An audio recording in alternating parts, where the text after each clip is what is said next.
अस्सलाम वालेकुम दोस्तों, मैं आपकी खिदमत में हाजिर मोहम्मद सत्तार बाकर। दोस्तों, आज का जो वीडियो का मौजू है बुर्ज कौस का मर्द और बुर्ज असद की औरत की अज़दवाजी तलक़ात का मुआसना पेश करूंगा। तो वीडियो को आगे बढ़ाने से पहले मैं तमाम उन ख़वातीन और हज़रात से गुजारिश करूंगा जिन्होंने अभी तक भी मेरा YouTube channel astrology with M S. Baqar को सब्सक्राइब नहीं किया तो वो सब्सक्राइब कर लें। बुर्ज हौत का मर्द का आंसर पानी और बुर्ज असद की औरत का आंसर आग है।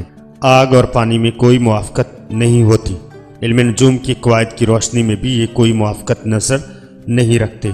बुर्ज असद की औरत शख्सियत में फराग दिल, खुद शनास, बावफा, हाकमाना तौर तरीके के आदी होती है और अपनी मनफी खसूसियात में खुद पसंदी, मगरूरी और ज़रूरत से ज़्यादा पुरइत्माद।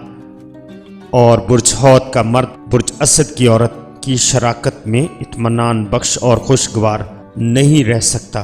शेर बुर्ज असद की औरत की खसूसियात सबसे आगे रहना। वो ये भी चाहती है कि दूसरे उसका अदब करें और हुक्म माने।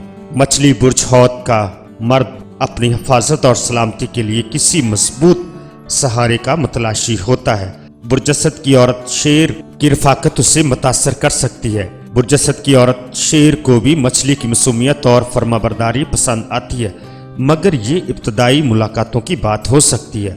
अमली जिंदगी में सूरत हाल कुछ और हो जाती है। मछली बहुत जल्द शेर की अना परस्ती और तकब्बर, तकलीफ व महसूस होने लगते हैं और वो शेर की मुस्तकिल धाड़ें से खौफजदा रहने लगती है। लिहाजा ऐसी सूरत हाल में मुमकिन है कि वो तैरती हुई कहीं और निकल जाए। मछली की माली मामलात में एहतियात पसंदी शेर को हरगज नहीं भाएगी, क्योंकि वो महदूद अंदाज में तंग दस्ती की जिंदगी पर गुजारा नहीं कर सकेगा और यूं ये रिश्ता और तल्लक कुछ देरपा और पुरसकून नहीं हो सकता। शेर मछली की कब्जागिरी की आदत को भी बर्दाश्त नहीं करेगा और ना ही उसके रोने धोने पर खामोश रह सकता है। चनाचे बेहतर यही है कि ये रिश्ता बुर्ज हौत का मर्द और बुर्ज असद की औरत के दरमियान कायम न किया जाए और ना ही इसकी कोशिश की जाए। तो दोस्तों, अपना बहुत सारा ख्याल रखिएगा और अपने प्यारों का भी ख्याल रखिएगा और मुझे अपनी दुआओं में याद रखिएगा। अल्लाह हाफिज़, फ़ी अमानिल्लाह।